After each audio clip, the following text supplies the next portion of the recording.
Since I played NieR Automata back in 2017, I was always wondering what exactly is YoRHa. So I went on the internet just to find out that I had a mostly wrong image about what the YoRHa really is. And now, 3 years later, I decided to make a video about this topic. This video is split into 5 segments: general information about YoRHa, the YoRHa Android Unix, what is Project YoRHa, what happened after the beginning of Project YoRHa, and some information about the Backdoor, the Red Girls, and the logic virus. You can find in the description timestamps for each segment. General information about YoRHa. YoRHa is the name of an elite military force of androids. It got approved by the Army of Humanity in April 11,932 for manufacturing. The task given to YoRHa was to fight against the aliens and the machine life forms, in order to reclaim Earth. You can refer with the term YoRHa for 2 things. First, the organization itself, and second, the Advanced Android Unix, that formed the organization. Their operation base was the 13th orbital base, also known as Bunker. What the name YoRHa stands for was never really stated. Yoko once answered in an interview with the magazine Famitsu to the question: "In Roman letters, the R and the H are capitalized. Is there any specific reason for this? Actually, the R in NieR is also capitalized. Perhaps there's some meaning behind this?" He answered with, "For NieR it was just a design choice regarding the logo. I thought it felt a little light, which is why we decided to capitalize it. As for YoRHa logo, that's secret. Meaning there could be a reason behind why the 2 letters are capitalized. The kanji, which is used to write YoRHa in Japanese, means passing leaf. YoRHa Android Unix.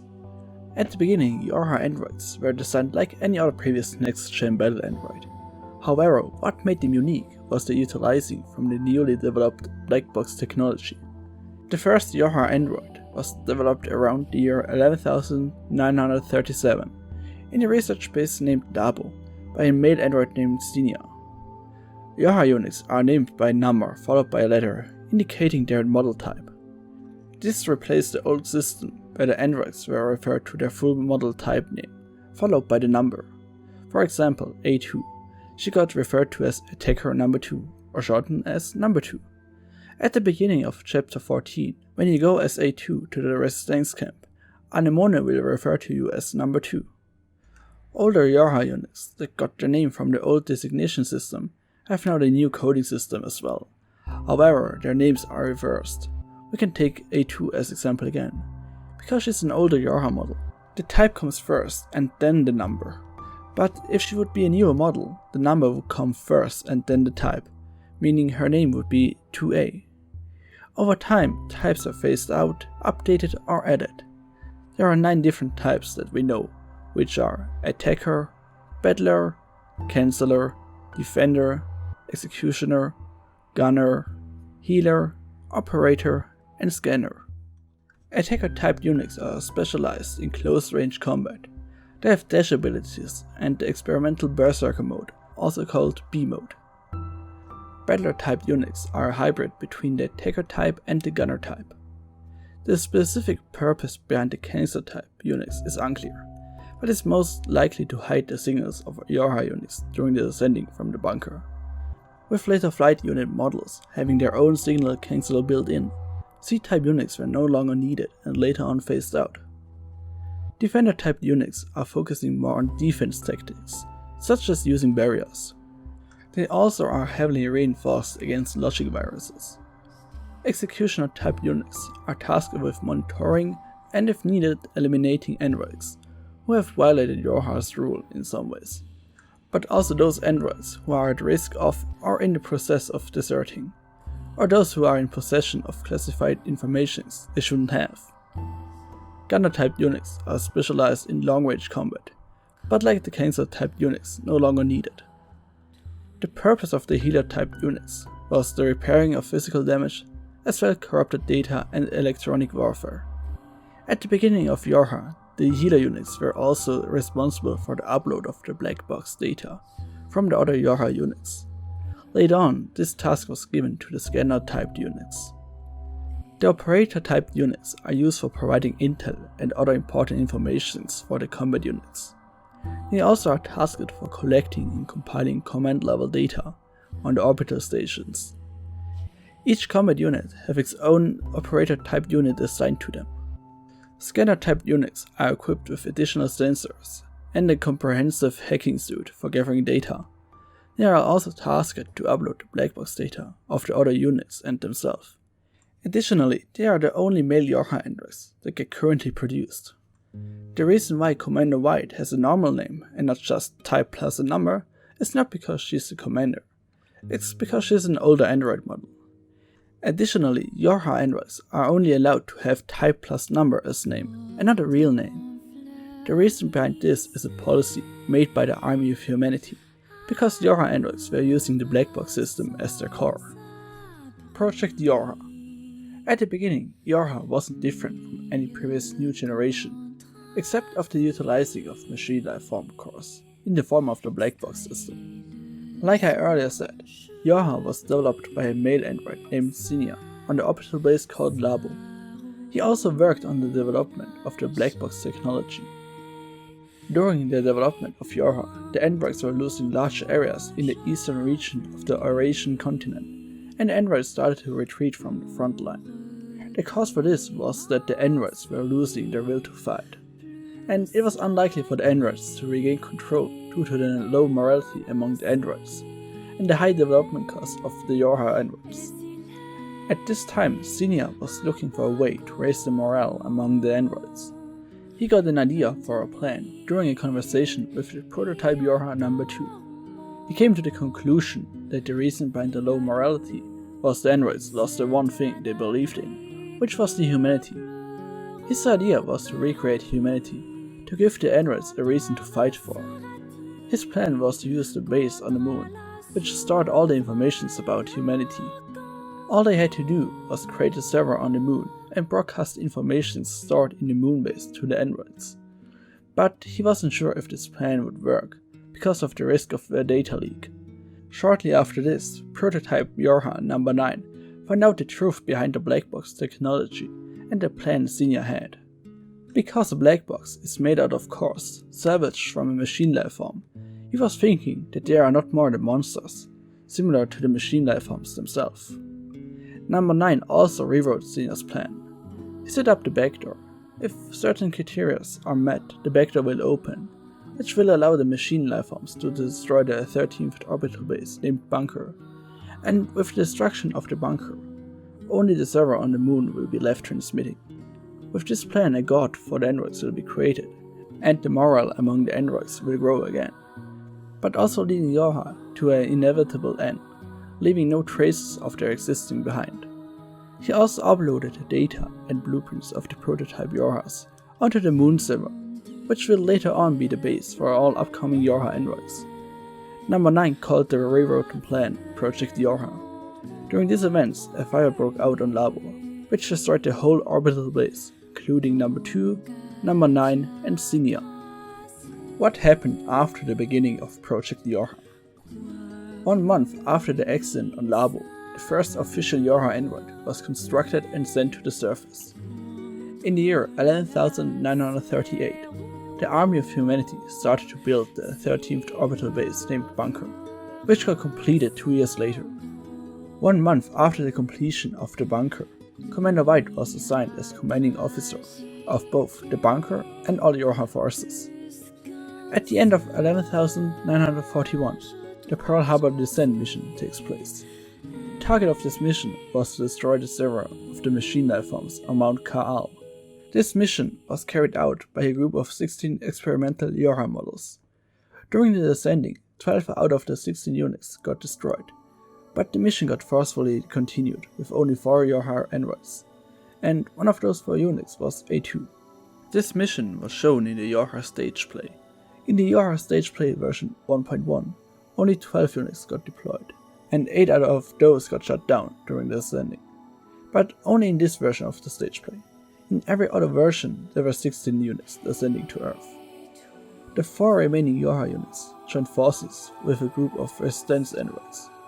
Anemone was part of this group. This group was deployed during the 8th Machine War.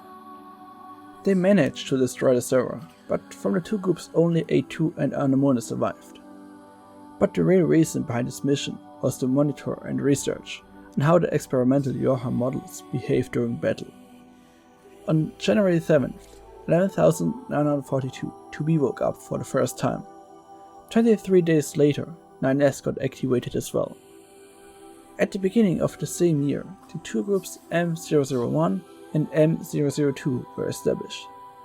Both of those groups were part of testing out male YoRHa combat units. There isn't much information about M001, but we know quite a bit about M002, thanks to the YoRHa Boys stage play and the NieR Automata strategy guide. M002 got established on March 1st. On the 5th of May, a revolt breaks out within M002. 1 month later, an escaped YoRHa unit from M002 fuses partially with a machine and went berserk. Additionally, the machine city of Atlantis, which got submerged 400 years earlier somewhere in the Pacific Ocean, rises up from the ocean again. Tens of thousands of networked machine lifeforms started to attack, causing massive damage to the Pacific area. An emergency headquarters got established on a bunker, with the primary task of gaining control over the Pacific area. The conclusion of those two tests was that the attacker and the gunner models were phased out, in favor of the multi-purpose B models, but also that the male combat units are a failure, because the units weren't able to cooperate effectively. 2 months after the fusion between the escaped YoRHa unit with the machine, a group of 10,900 machine lifeforms attacked the east bank of the Tenaru River. The objective of the group was to destroy 3 YoRHa units. But the machine lifeforms failed and all 10,900 units got destroyed by the Android's 1st Marine Division. 2 years later, the Normandy descent mission takes place. This mission was carried out by 4,500 units. The preliminary bomb squad was completely wiped out during the descending. The 6th British Airborne Division, the 82nd and the 101st American Airborne Division managed to successfully infiltrate the enemy territory. But because the supporting battalion got annihilated during descending, the mission ended in failure. The YoRHa units landed on the Omaha beach, but after only 10 minutes, the communication to the units got lost. On the 1st of August, 11,944, the 215th descent mission was carried out. The only information we know about this mission is that during the mission a special machine lifeform was seen. At the beginning of 11,945, traces of suspicious activity breaking into the internal network of the bunker were noticed, but all records of this were deleted. 1 month later, the 233rd descent mission starts, which is the prologue of NieR Automata. The goal of this mission was to destroy a Goliath-class machine lifeform. 6 units got deployed for this mission, including obviously 2B. Upon descending, 4 of the 6 units were destroyed, and 1 went missing. During this mission, 2B and 9S rendezvoused for the 48th time. The mission was still continued, and was in the end a success, thanks to the self-destruction of 2B and 9S. 3 months later, the Backdoor got activated, and the bunker got destroyed, leading Project YoRHa to a successful end. And with the success of Project YoRHa, only the server on the moon was left transmitting, and with that, a god was created. Backdoor, Red Girls and the Logic Virus. I'm going to make a full video about the Red Girls and the Logic Virus later on, so I'm going to cover only the most important things about those two topics in this segment, but enough that you have a good concept about what they are. A big misunderstanding that many people have is that the Backdoor was closed at the beginning. The Backdoor was actually open at all time, and the machine lifeform had access to it.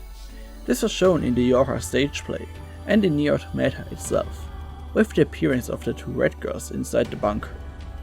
The official name of the 2 Red Girls is Terminal Alpha and Terminal Beta, and they are the ego of the machine network. There were mainly 2 reasons why the Logic Virus started to spread at the moment when YoRHa started an all-out attack onto the machine lifeforms. First, because YoRHa launched the all-out attack, the machine lifeforms considered them as a threat, and second, because the Red Girls felt like doing it. This was stated by Yoko Taro himself, in the FAQ that can be found inside the NieR Automata strategy guide. But what exactly is the logic virus? According to the booklet, which was sold during the YoRHa stage play, there are two types of the logic virus, the destructive type and the Trojan type. The destructive type affects the android's brain by forcefully rewriting their data in order to destroy it, but it also can cause various malfunction and handicapping their mobility. The Trojan type has the purpose of spying. Through the backdoor, the machine lifeform were able to upload the virus onto the server of the bunker, which led the virus to spread rapidly across the YoRHa Unix. All data regarding the YoRHa androids were corrupted, and with that the collapse of the bunker began, and like I already said, leading Project YoRHa to a successful end. So that's it for this lore video. Huge thanks to Rekka for her awesome translating work and the people behind the NieR wiki, because like I said in the Rekka to NieR lore video, it would be pretty hard to do something like this without the work of them. And yeah, thanks for watching this video and have a great day. Bye.